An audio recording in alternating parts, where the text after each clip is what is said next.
Naglalagablab ang hangarin ni Trillanes. Umaapoy ang kanyang kagustuhan na mapakulong si Paulo Duterte. Ang problema kasi, meron dyan sa pag-miyembro ka ng triad, pagka dinis-own mo sila, parang death warrant mo yan. Isang dating sundalo, isang matapang na senador, isang lalaking hindi takot maghamon, pero isang tanong ang bumabagabag sa marami. May tsansa ba talaga si Antonio Trillanes IV na mapakulong si Paulo Duterte?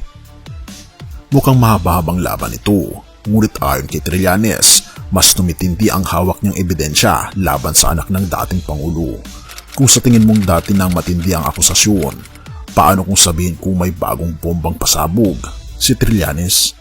Alam nyo yan, yung tattoo na yan.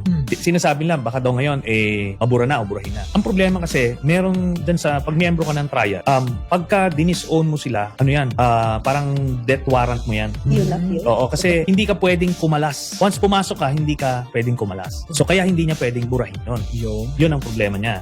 Ako, nung time na yun, confident ako eh. Sabi ko, bakit mo? Yun, namilipit sila doon, hindi nila alam na yun ang tatanong. Pero umamin siya nung una na may tattoo siya sa likod. Diba? Umamin siya on record. O sabi ko, yan yung sign ng membership, so dragon tattoo. Doon siya na nagulantang eh. Kitang-kita ko yung kaba niya eh, paano niya lulusutan yun. Sabi ko, pwede ka naman pumunta lang sa isang sulok, sa isang kwarto na bakante doon. I-picturean lang ng Sergeant at Arms, tapos i-present. Kung wala, kung hindi man, kung picture man ng bulaklak yung nasa likod niya, di ba? It would have been enough na masira ako eh. Pero hindi eh. Pero talagang nila, they made sure na hindi mailabas yun. Bakit hindi pa nakukulong si Paulo Duterte? Balikan natin ang 2017. May isang kontrobersyal na shipment, 6.4 bilyong piso ang halaga ng shabu na ipuslit, nakalusot, natagpuan sa isang warehouse sa Valenzuela. Pero ang mas nakakagulat, paano ito dumaan sa Bureau of Customs nang hindi napapansin? Davao City 1st District Representative Paulo Duterte, former Bureau of Customs Commissioner Nicanor Paelton, Vice Presidential Husband Attorney Mancapio, and others are facing a complaint here at the Department of Justice in connection with the seizure of 6.4 billion peso smuggled shabu in 2017.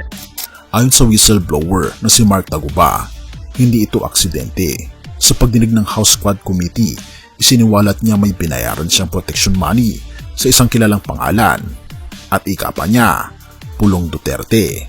Pero teka, baka sabihin mong wala namang ebidensya. Ito ang pinanghahawakan ni Trillanes, ang mismong testimonya na ginamit sa pagkakakulong ni Taguba. So yung 2 million hindi mo binigay na yun? Nagbigay pa rin ako sa kanila. Kanino? Kay Jack. Kay Jack, pero with the understanding na eventually, kanino mapupunta yun? Ang sinasabi nila is para daw kay Pulong yun. Kay Pulong. Sino yung Pulong? Again, just for the record. Pulong is si Paulo Duterte. Paulo Duterte. Okay. Mas lalong umiinit ang laban. Dahil dito, muling lumusob si Trillanes. Nitong Lunes, naghain siya ng supplemental affidavit sa Department of Justice para mas mapalakas pa ang kaso laban kina Paulo Duterte, dating Customs Chief Nicanor Paelton at abogadong si Mans Carpio. Kung dati ay haka-haka lang, ngayon ay may konkretong basehan na raw.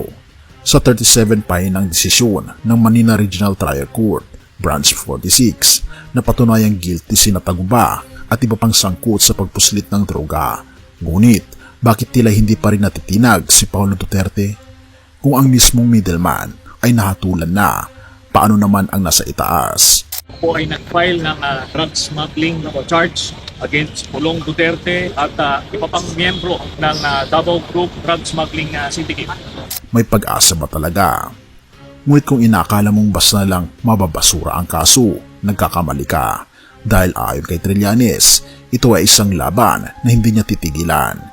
Ginamit niya ang mismong mga ebidensya na nagpabagsak kay Taguba.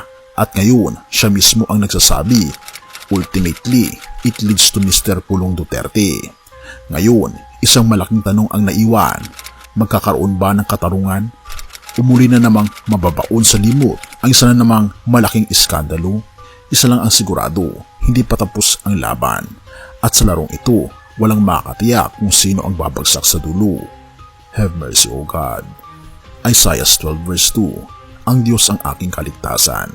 Ako'y magtitiwala at hindi matatakot, sapagkat ang Panginoong Yahweh ang aking kalakasan at awit. Siya rin ang aking kaligtasan.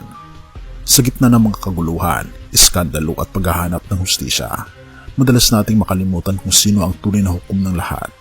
ang ating Panginoong Hesus. Ang mundo ay puno ng kasinungalingan, katiwalian at kasamaan, ngunit ang ating Panginoon Kristo ang ating kaligtasan at katotohanan. Hindi siya natutulog, kaibigan, hindi siya nabibili at hindi siya nagpapabaya. Kung ikaw ay nandidismaya sa tila kawalan ng hustisya sa mundong ito, tandaan mo hindi nakakaligtaan ng ating Panginoon Diyos ang anumang kasalanan o kasamaan. Maaring sa paningin ng tao ay tila walang nangyayari, pero sa tamang panahon ng ating Panginoon, ang bawat lihim ay mahayag at ang katwiran niya ang magtatagumpay. Kaibigan, manatili sa pananampalataya. Manalig ka sa kanyang hustisya, sapagkat ang ating Panginoon Hesus ang tunay na hukom at tagapagligtas. Purihin ang ating Panginoon Diyos